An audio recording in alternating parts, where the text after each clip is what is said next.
This is stuff that I write on my mirror.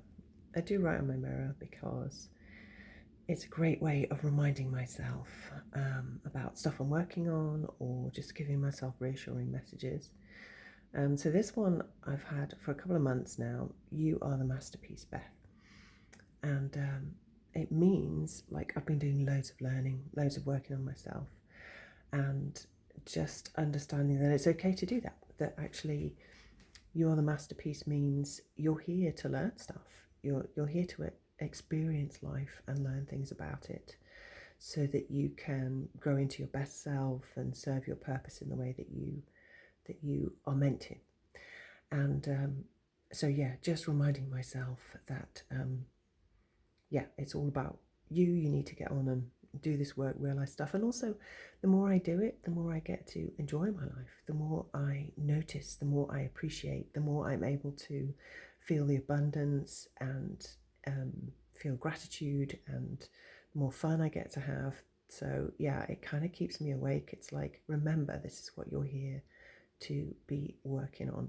So, that's what I've got on my kind of longer mirror. Okay, and this is it's sort of like my other mirror. I put mirrors everywhere because I love the way the light bounces off them. It's not that I'm really vain, honest. They're all covered in dust. You can hardly see anything in them. But anyway, I trust you, Beth. So this one's about um, after learning a lot of stuff, doing the You Are the Masterpiece, it's kind of time to put this stuff in practice. And I make mistakes. I get it wrong. There is no failure, only feedback, but I definitely feel like someone who's just passed their driving test going out on the motorway for the first time, and it's like, oh my God, am I doing this right? What is going on? And I think also those of us who are neurodivergent, we struggle to trust ourselves sometimes because it seems like we let ourselves down so much. We forget really important stuff, really important people. We tell ourselves that we're disorganized, because we can't turn up for things on time, or we're hopeless or lazy because we go into burnout, or, we go into overwhelm and can't get stuff done. We absolutely judge ourselves. But of course, now that we are diagnosed, now we understand that it's just that our brain works in a different way, that we have a dopamine based nervous system, dopamine seeking nervous system, and we need to just do things slightly differently. Actually, we realize we can trust ourselves, and trust now is about being kind to ourselves about the way that our brain is structured, and trusting ourselves to figure it out in the fullness of time. So, yeah, while I am putting into practice new stuff I've learned, I am just giving myself, don't worry, I know you've got this, I trust you, even if it goes a bit pear shaped some days. You've got this, you're on your own team, you're doing all the right things, you're heading in the right direction, this is good. So that's what that's about. And notice that I put Beth in the sentence. I've started adding that because it's like a pattern interrupt. It's something that I learned like 30 years ago when I did customer service training. If a customer is just like ranting on at you massively, and you can't get a word in edgeways, if you use their name, they will stop and their ears will prick up.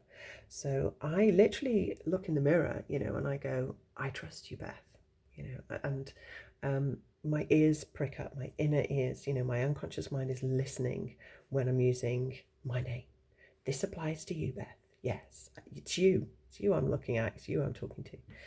So that's what I have, and then this one I've just added because I'm sort of dealing with some stuff at the moment, like a situation, and I've realised that I think some of the negative stuff I've been bringing to it, some of the blocking or resistance I've been doing around it, has been to do with the fact that I am having a much better relationship with myself these days. I love hanging out with me. I'm like my bestie. It's felt so nice to have time and space to build good habits for myself, and I'm really seeing, good results in different areas of my life. And I think as I'm dealing with this current situation, part of my resistance is I'm afraid that I will abandon myself. It's about a relationship, really. It's about, if I let this new relationship happen, will I just abandon myself all over again? Because I have definitely done that in past relationships.